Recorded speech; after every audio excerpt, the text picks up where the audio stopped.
সুপ্রিয় শিক্ষার্থীরা আসসালামু আলাইকুম। আশা করছি সবাই ভালো আছেন।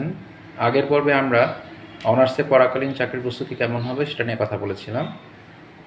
আজকে আমরা কথা বলবো অনার্সে পড়াকালীন চাকরির প্রস্তুতির ক্ষেত্রে আপনি কী ধরনের কৌশল অ্যাপ্লাই করতে পারেন সেটা নিয়ে। তো আপনি মেইনলি যে কাজটা করতে পারেন, আপনি রেগুলার যেসব বিষয় টুকটাক করে পড়ছেন সেগুলো একটা নোট খাতায় আপনি নোট করে নিতে পারেন। তার জন্য যেটা করা যেতে পারে, আপনার ম্যাথের জন্য একটা আলাদা খাতা, ইংলিশের জন্য আলাদা একটা খাতা, আর অন্য বিষয়ের জন্য একটা আলাদা খাতা করতে পারেন। অর্থাৎ ম্যাথ আপনি রেগুলার যে সূত্রগুলো পড়বেন, যেসব টেকনিক শিখবেন, সেগুলো আপনি খাতায় নোট করে নিতে পারেন। আর পাশাপাশি ইংলিশে আপনি ডেইলি যদি 4টা বা 5টা করে ভোকাবুলারি শিখেন, সেগুলোর সিনোনিম অ্যান্টোনিম আপনি খাতায় নোট করে নিতে পারেন, তাহলে রিভিশন করতে সুবিধা হবে।